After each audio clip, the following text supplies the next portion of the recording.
जो भक्ति के मार्ग से सांसारिक वस्तुओं को प्राप्त करना चाहते हैं उनके विषय में भी बहुत सारी बातें हैं, लेकिन तेरा जो प्रश्न है वो आत्म कल्याण की भावना से ओतप्रोत है।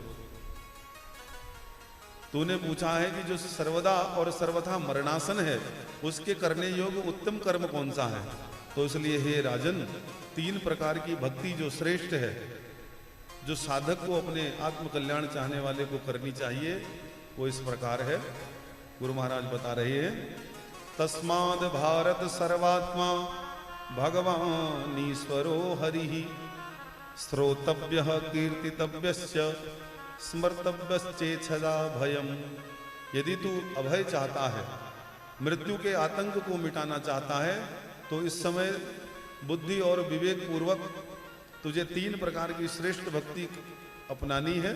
श्रोतव्य, तू श्रोता बन जा, उत्तम श्रवण करने की लालसा अपने अंदर प्रकट कर ले, भगवान से संबंधित कथाओं को सुनने की आदत बना ले।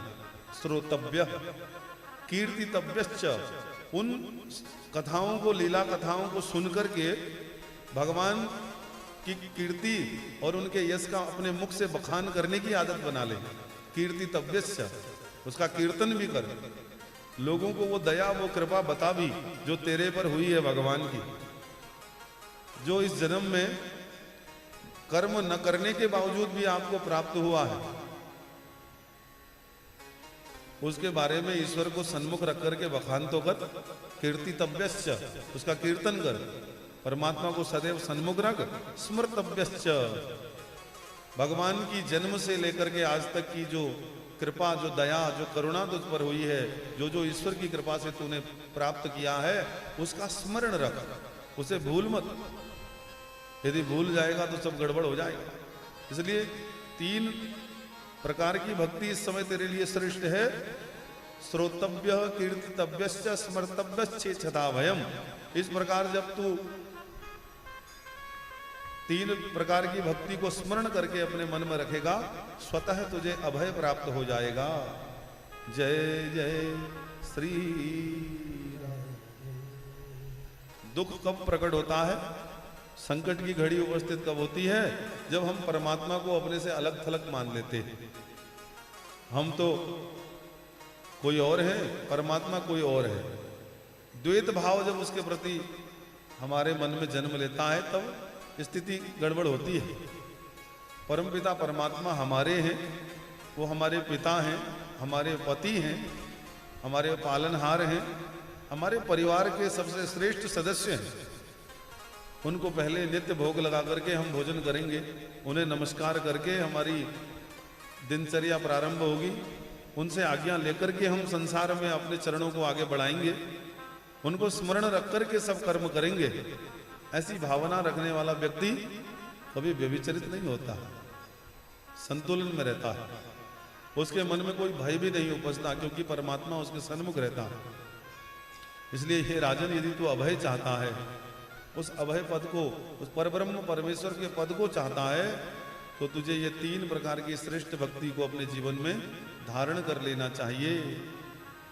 एतावान सांख्य योगाभ्याम स्वधर्म परिनिष्ठया जन्म लाभ परः पुंसामन्ते नारायण स्मृति। इस जन्म का एकमात्र लाभ इतना ही है, चाहे जैसे भी हो अपने मन की वृत्तियों को ऐसे बना लिया जाए कि मरते समय नारायण की याद रहे। देह को तो छूटना है, शरीर को तो मिटना है ही। तो उस समय यदि प्रपंच में बुद्धि फंसी रहेगी, अगर जीवन में अभ्यास नहीं होगा, भगवान के चरणों की सेवा नहीं प्राप्त करी होगी, उनसे संबंधित सद्वाक्यों का अनुसरण नहीं किया होगा, तो उनकी याद कैसे आएगी? जिसका अभ्यास जीवन में होगा वही मन में रहेगा, मरते समय भी वही स्मृति रहेगी। तो इसलिए स्मरण रखना।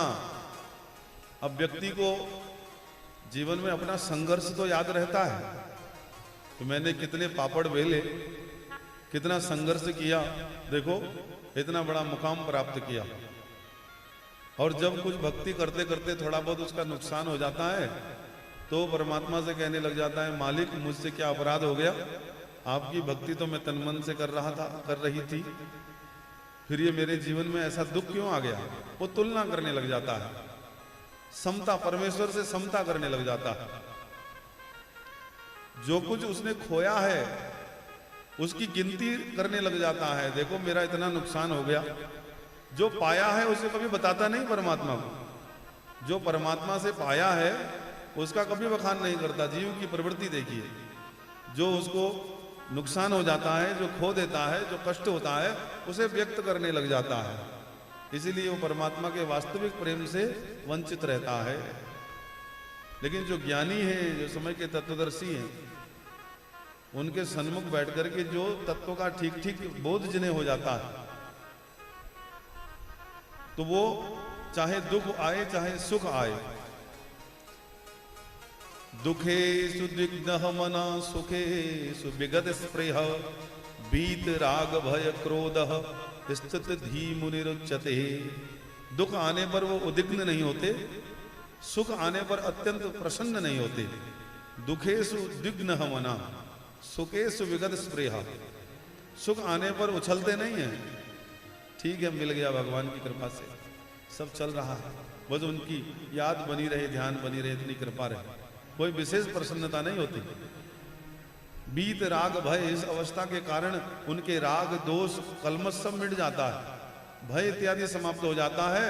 ऐसी स्थिति को प्राप्त हुआ साधक स्थित धी मुनि रुच्यते, ऐसी बुद्धि को मुनि कहते हैं, साधक कहते हैं, भक्त कहते हैं। जो संशय में पड़ा हुआ है, जिसके मन में उथल पुथल चल रही है, जो ज्ञान होकर के भी अज्ञानी का जैसा व्यवहार कर रहा है, अभी उसे ठीक ठीक तत्व का दर्शन हुआ नहीं है, तत्व संबंधी वाक्यों का उसने अनुसरण किया नहीं है। तो एतावानेव सांख्य योगाभ्याम, जितने भी कर्म तुम्हें याद हैं, धर्म के मार्ग से करने योग स्मृति तुम्हारे अंदर बनी हुई है, जितने प्रकार की भक्ति, जिस देवता की भक्ति भी तुम जानते हो करना, उसकी भक्ति करने से यदि पूर्ण वृत्ति नारायण के चरणों में तुम्हारी शुद्ध नहीं हुई, तो श्रम एव ही केवलम, अभी प्रेम हुआ नहीं है, अभी संशय बना हुआ। तो जैसे भी हो, जिस प्रकार की भक्ति हो, जैसा भी धर्म आप अपना रहे हो, जिस गुरु की आज्ञा में चल रहे हो, उनकी आज्ञा से तुम्हारा संशय मिट जाना चाहिए। यदि हृदय में संशय बना हुआ है, दुविधा बनी हुई है, भय बना हुआ है, तो अभी ठीक ठीक ज्ञान हुआ नहीं है, अभी ज्ञान दूर है। क्योंकि ज्ञान तो अखंड दीपक है, अद्वैत दीपक है, अध्यात्म का अद्वैत अखंड दीपक है।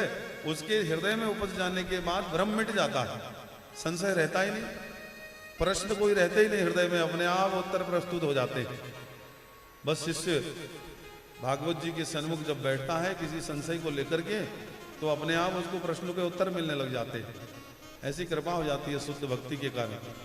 तो नाम जपने वाले जो नाम जपते हैं, उस नाम को जपते जपते उनके मन में अत्यंत पवित्रता आ जाती है। फिर उनको परमात्मा का ठीक ठीक स्वरूप, उनसे मिलने का ठीक ठीक मार्ग, उन्हें समझने के ठीक ठीक शब्द रूपी वाक्य उनके हृदय में हृदयांगन होने लग जाते हैं। इसलिए सज्जनों, भक्तिमती माताओं, इस प्रकार गुरु महाराज के समझाने पर परीक्षित के मन में कुछ धैर्य उपज गया। कहने लगे, हे राजन, संसार में जन्मने वाला 7 दिनों के चक्र में ही, कुचक्र में ही फंसा हुआ है। हर किसी के पास जीवन में 7 ही दिन हैं, 8वां दिन तो कोई है ही नहीं। इन्हीं 7 दिनों में से एक ना एक दिन व्यक्ति का जन्म होता है, और इन्हीं 7 दिनों में से एक दिन उसकी मृत्यु हो जाती है, उसे संसार से जाना होता है। 8वां दिन तो उसके जीवन में उपस्थित होता नहीं। इसलिए ये 7 दिवसीय चक्र जो चल रहा है, इसे घबराने की आवश्यकता नहीं है। जीवन की महत्वपूर्ण उपाधि समझ करके इस घड़ी का तुम अनुस्वादन करो, आस्वादन करो, रसास्वादन करो, और परमात्मा में अपने मन को स्थिर कर लो। जैसे स्टेबिलिटी हो जाए, वो साधन मैं तुम्हें बताता हूं।